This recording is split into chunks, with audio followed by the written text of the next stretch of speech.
Hello and welcome everybody to this powerful and educational Lunch and Learn, which is brought to you by Family Partners of Maurice in Sussex County. Right here, this is your host, Patricia Houston, and today we have such an amazing opportunity of having our special guest, or actually two special guests. We have Executive Director from Home Sharing, Stephen Nagel, and Jill Steele. Welcome back. Thank you. Thank you. Thank you for having us. Thank you both for being here with us. And we're going to start, Stephen or Jill. First of all, tell us a little bit about yourself before we jump into the actual presentation, because I know there is a lot of behind that people don't see behind the scene. So we want to hear about you, who you are, and all of that, and then we jump into the home sharing and everything. Okay, ladies first.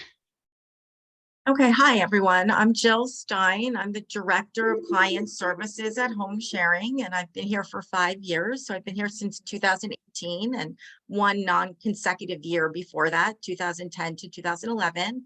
I am a social worker, a master's level social worker, and my background actually is in affordable housing, where I worked in New York City for over 10 years, and now I've been in New Jersey for 5+ years with Home Sharing. So I'm happy to be here, and I do the overseeing the program at Home Sharing and kind of the legwork of the actual work of carrying out what we do every day as well, the actual work of helping people to locate housing or stay in their home. Thank you very much, Jill, and we are very happy to have you here. Thank you. Yes, And I'm Steve Nagel. I've only been here a year and a month, so I bow to Jill many times a day for all the experience that she has opposed to me. I've been in nonprofit management for 38 years, and 30 of those years as an executive director or senior management level. My role here is to make sure that the lights stay on and the bills get paid so Jill can do her work. I interact directly with our board of trustees. I oversee and work with all our committees. I am the person that's part of the County Continuum of Cares and the Human Service Advisory Council. So I am the person that's more out of the office than in. Thank you very much. And on behalf of Family Partners, I want to thank you both, because I know the collaboration and everything that it takes to be here today is a lot of work. So thank you very much for doing this for us and for our community. In relation to home sharing, this is an amazing program. So what can you tell us about home sharing? Home sharing's been in existence now. It's 39 years. And one of the interesting challenges that we have is that we've been here 39 years and nobody knows about us.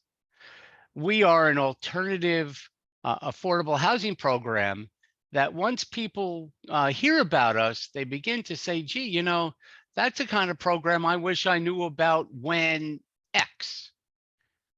The people always think about us after the fact. That's one of the reasons that we do presentations like this. So, not just for yourself, but your family and your neighbors. If you hear about someone that says, hey, my mortgage went up and I can't afford my mortgage anymore. I don't know how I'm going to keep my housing. Or, my mother or father are living alone and they really could use someone to keep them company. We're a program you can talk to about that. Our mission is to create affordable housing solutions by matching those seeking housing with those who need additional income or services to maintain their homes while fostering independence and dignity. And the way we do that is, just as the program says, we put people together to share their homes. We have two paths of clients. We have a group of people that have homes and have a room or rooms in their home that they're willing to share.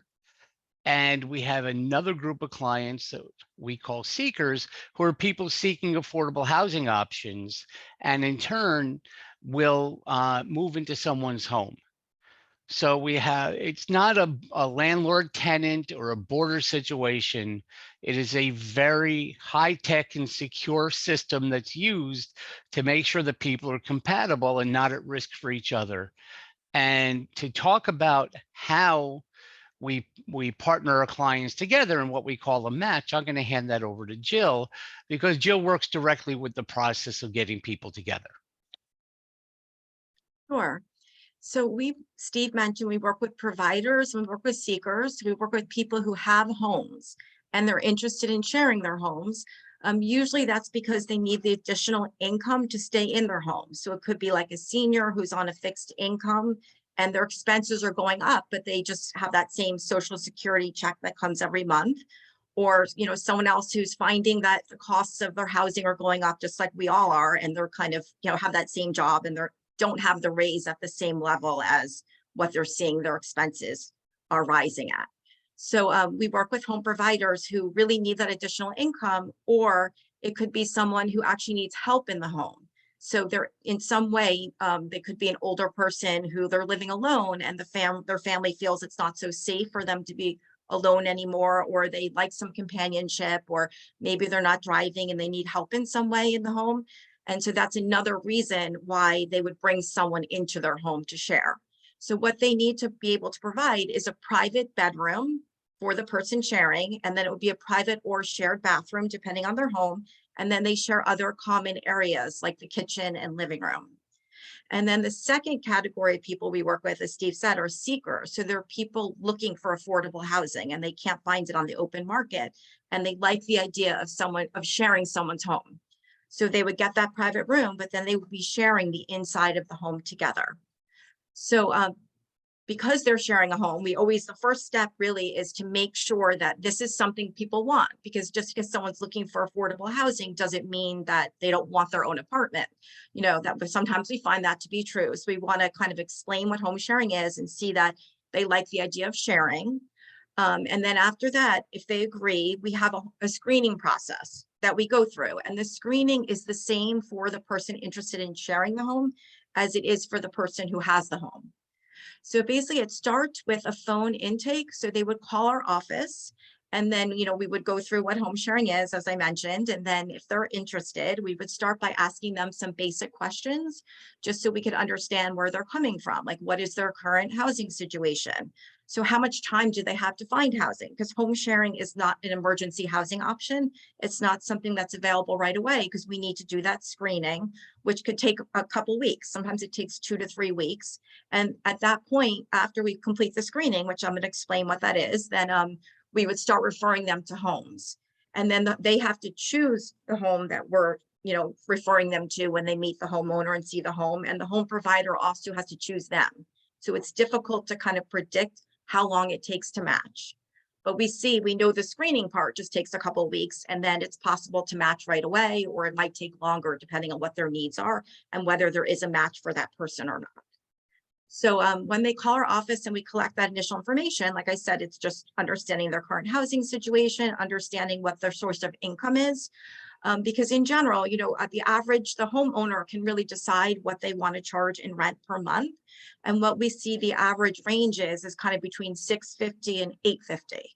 So sometimes it could be a little bit less, and less than $650 would really be a situation where the homeowner needs help in the home. So they're reducing the rent in exchange for that help. And I'll kind of go more into that later. And then if it's like above $850, which is not as common, but that would be a situation where we happen to have almost like its own separate unit within the home with its own entrance, and it might have its own kitchen. And so that's less common, but when that does happen, people tend to ask a little bit more. And so that between that $650 and $850 range, usually that does include utilities too. So we want the person going in to share the home to know exactly what their expenses are, so they know they can afford it, because it's supposed to help both people. It's helping that person to gain the affordable housing, and it's helping the home provider to get that source of income that they need to stay in their home.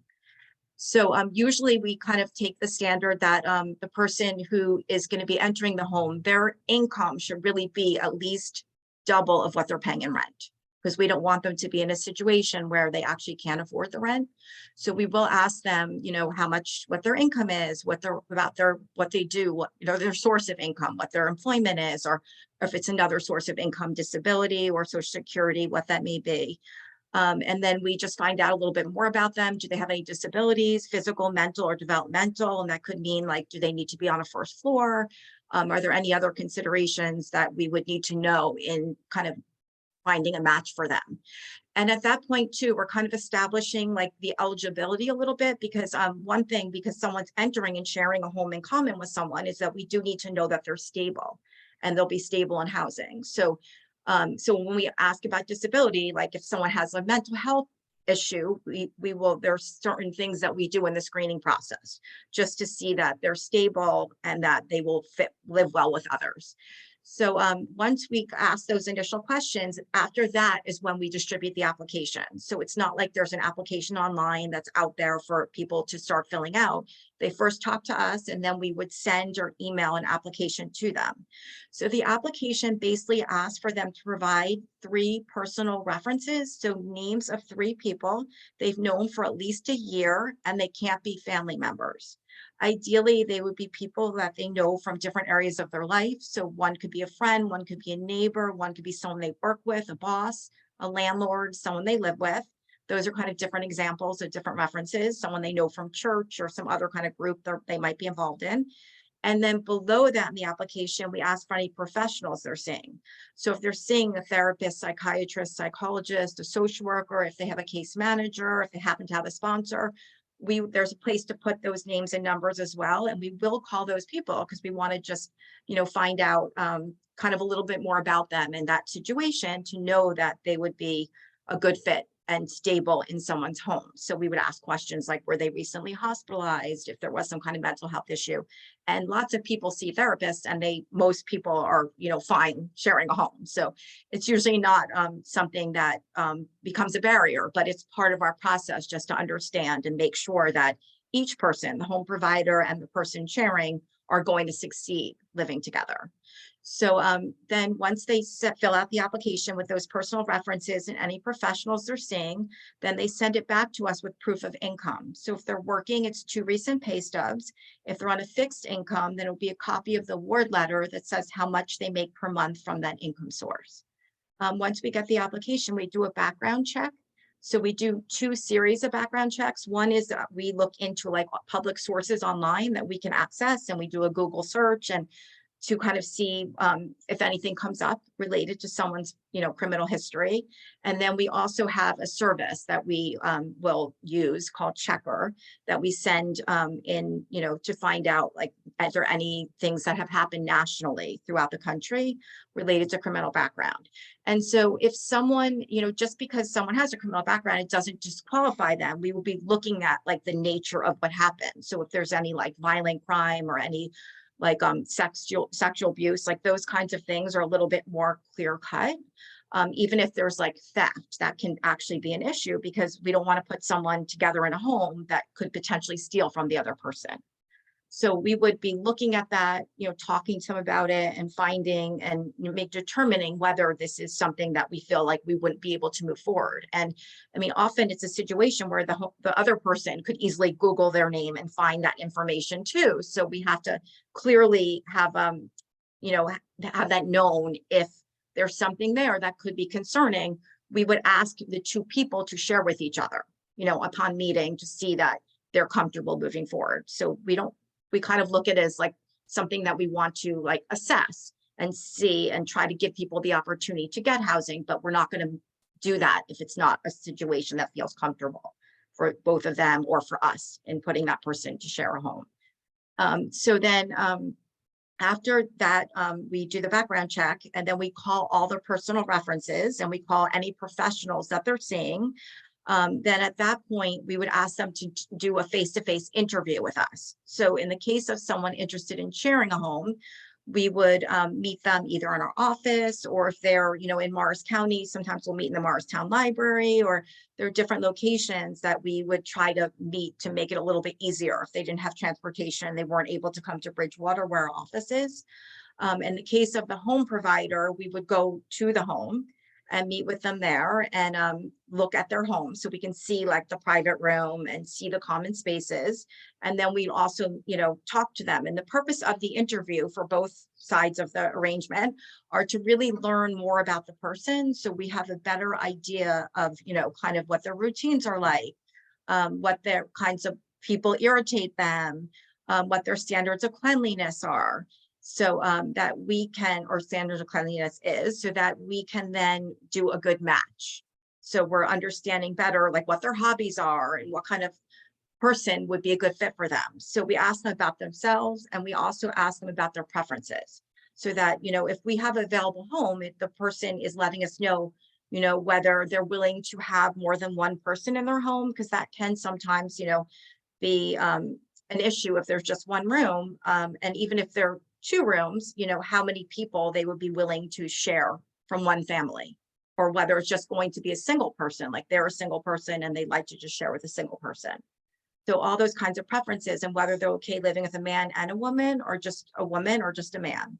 So, and location, do they need public transportation? And then in the initial screening, we were asking questions like, do they have pets? Are they willing to live with pets? Do they smoke? Are they willing to live with a smoker? So there are lots of variables that we're looking at, basically, in matching. So just because we have an available home and we have someone looking, it's not always a match. It's based on what they're looking for and what we see as like a good fit to live together.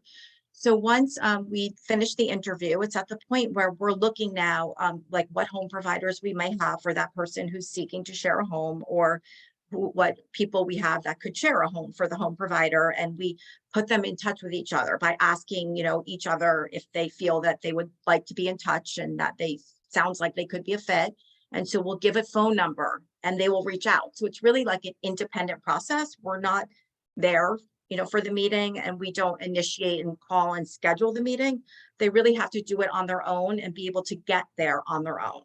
So because they're living independently, so it's also to see that they can actually, do this process and get there on their own. If they're going to be living there, they need to have a way to get there. So they should be able to get there for the meeting.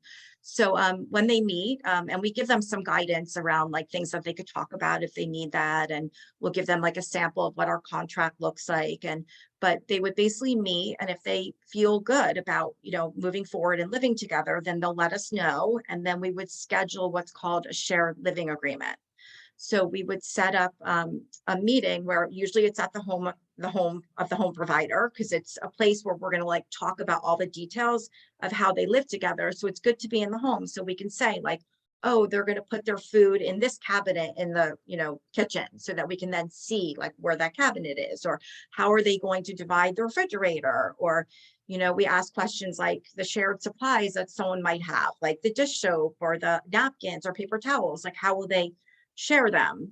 Are they going to be each providing one item and then just continuing to provide that? Or are they going to alternate replenishing the different items in the home? So the purpose of the contract is really to explain, first of all, what the relationship is between the two, which is, sharing a home in common. It's not landlord tenant. It's called a license agreement.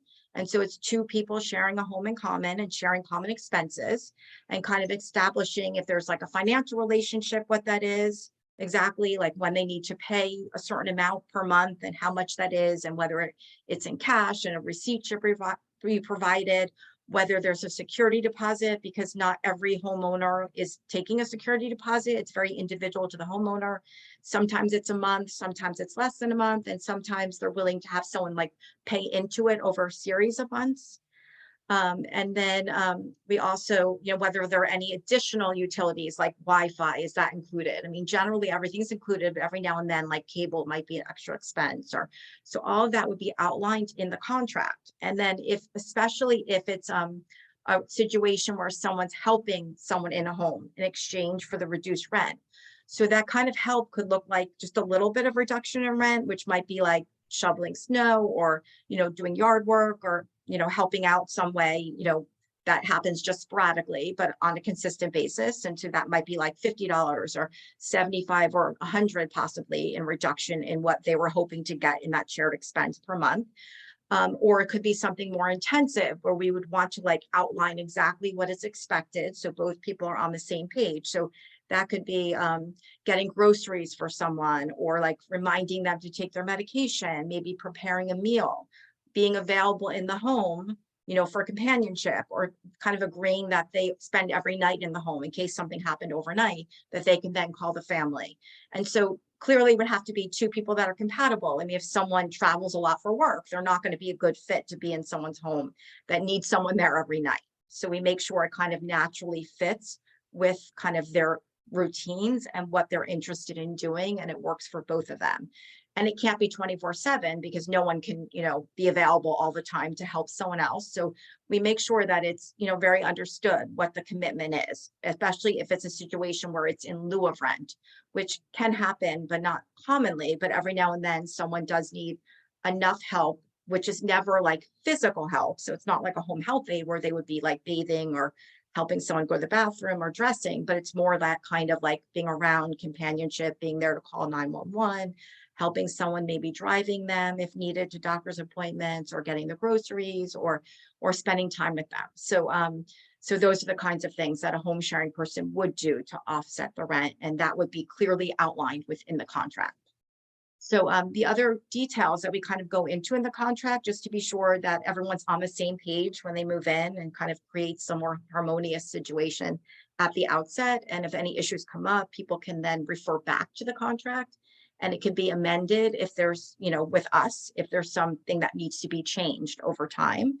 But other things that we kind of establish are, can they leave dishes in the sink? How is the home cleaned? Like, do they rotate cleaning the home, or do they just each clean up after themselves? How is the laundry? Like, do they have a certain schedule for laundry, or do they kind of know when each other uses it, or it's free flowing? They just use it when the other one's not using it, and they communicate. Or do they want to have all the doors and windows locked when they're home and away? Like, how do they feel comfortable about that related to security? How does recycling work? How does garbage work? So really going into the nitty-gritty details of how two people would share a home. And so that all goes into a contract, and then it has the move-in date. And it does say, so it's ongoing. It's not like a lease where it's like for a year or two. It's an ongoing contract, but it does say that either party can give 30 days written notice if they want to end the living situation. So we also confirm that at the contract meeting, at the shared living agreement meeting, because every now and then someone might want like a little bit more time. But generally, the standard really has been 30 days. And sometimes in the case of like a much older homeowner, they might, the person sharing the home might want a little more time in case something happened to the homeowner. And sometimes that gets built into the contract, that if the homeowner needs to leave the home permanently for some reason, that they might have a little bit more time, like a couple months, or even I've seen up to 6 months in that situation. So that's basically how, the match gets made. So in the end, like, they're choosing each other, we're doing a contract, and then the person moves in, and it's an ongoing process. So we check in periodically. So we usually check in after a month, 3 months, 6 months, 9 months, and a year, and then every year after that. And we let them know that we're available. If any issues come up, they can call us, and we will help to negotiate them. So, if there's a problem, it could be just kind of talking on the phone to help, give them ideas about how they might resolve that, or whether we need to amend something to the contract, or we would even come out and do a mediation if needed. And we see that can be successful in keeping people living together harmoniously, is when we do that. And if for some reason it's just not resolvable and they decide to end the living situation, it's just giving the 30 days notice, and, separating at that point. And we might help then someone to find something else, or find a new person for their home, or find another home if that feels like it's, something that we can still do at that point, depending on what the situation was that led to the ending of the relationship. But I think I pretty much summarized the whole process. I don't know if you have any specific questions that you'd like to ask, or Well, then let me add one thing. The question people always ask is this program successful? And I think the best way to judge success is longevity. Our longest match is 23 years. We have a provider and seeker been together for 23 years. In fact, the provider, who is in her 70s and has no family, has willed her home to the seeker, because she doesn't want the seeker to become homeless when the time comes she passes away. Our longest program participant is 28 years. And she actually is on her 7th seeker right now. What happened to the other 6? The other 6 are in permanent housing. They have their own home. And if you ask her what happened to the other seekers, she'll tell you they all moved out because they were able to save enough money for a down payment on a house because they were part of home sharing. So those are two barometers of success that we're very proud of. And the fact that we were able to provide this service to the community, it really helps us fulfill our mission. It seems to me, Stephen and Jill, based on what you mentioned in here, this is a beautiful framework in which you guys are working with, because it's not only a program that is providing affordable housing, but also for people to have something in place once they feel like, okay, I'm ready to move on. So I'm glad, Stephen, that you mentioned that, because, you know, a lot of people, they looking for the future, what's next for the future. So it seems like this is a perfect program for those people looking also to continue their life and empower themselves, right? Yeah. And sometimes people are able to save a lot of money while they're doing home sharing, and then they can get their own place, or they may do it for a period of time because the lists are so long for senior housing and affordable housing that they could live together, you know, a few years at least before they get called, and then they might move into their own apartment at that point. But it works well, and it especially helps with you know, people not maybe being connected to their families who may live farther away, and they might feel more isolated, especially during COVID. We came out of a period of a lot of isolation, and so it's nice to like share the home together and have someone else around. A lot of times people really just want someone else in their home as well, kind of bring some energy and like some socialization. Yeah. And one Jill, of our benefits. overarching goals is to help seniors age in place.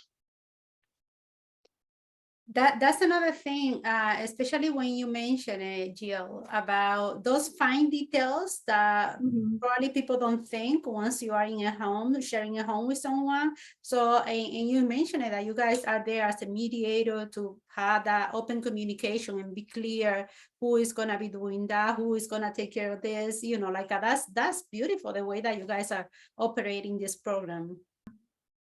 Yeah, so it's great to see the successes when people like really become a part of each other's lives, and it's like a long lasting relationship, and they almost become like family. And how well that and meaningful that can be for someone. Yeah, so there are a lot of good successes with home sharing. And when I mentioned at the beginning that I'm very appreciative for you guys doing this presentation with us, I really mean it, because when I saw the brochure that you guys sent out, I was like, oh, this is interesting. I didn't know about this. And believe me or not, I go to a lot of meetings, and for whatever reason, I didn't know this specific program, you know. So I'm very glad that, you know, you guys taking the time to spread the word and let people know that this is a program that is there available for families, providers, everybody, you know, just to jump in and see what you guys can do to help them. I also would like to mention that contact information, website, and everything is going to be listed in the description below of the video. So if there is any question in relation to who they need to get in contact or anything, everything is going to be there. Is there anything else that you would like people to know about the program or about yourself? I guess the only last thing I would say is just that clearly we want to serve everyone, and you know, sometimes there are like situations that make it like a little bit more difficult or take more time. So I just want to like create realistic expectations, like larger families. It's harder to find space, and it can be more money, or, you know, so not every composition of person who reaches out to us to share a home is going to find like immediate success. So I'd like to kind of just be realistic about that, about like larger families, or even families that want to stay in the same school district, because we don't always have a home that's going to be in the same location as where their school might be. Since I know you do serve a lot of families, I like to just kind of let that be out there and known that we will do our best, you know, but we can't control the home providers, because we're not actually the home providing the home. Someone else is doing that. So it's going to be the preferences that match of both people. Yeah, and the space that's available. So. And also it's good also to understand that this is one more program trying to help in filling out those gaps, because there are a lot of gaps in the system, especially with housing, affordable, you know, programs. So this program is one of the kind that can help those individuals in need. Anything else, Stephen? No, but please allow me to, Patricia, thank you again for the opportunity to come visit with you today and discuss home sharing. Interesting what you said. We are the only program in New Jersey that does this.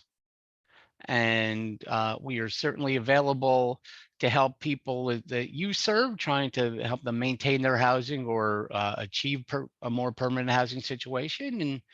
And please just reach out to us, and you can call us during normal business hours. We do our intakes over the phone. Thank you. And I want to highlight again, when I reach out to your organization, believe it or not, I just want everybody to know that you guys are amazing, because once I reach out to you guys were coming in so to do this presentation. So I'm very happy with everything that you guys doing. So thank you both for being here. And definitely, I know a lot of families are going to be impacted with the work that you guys are doing. So thank you very much.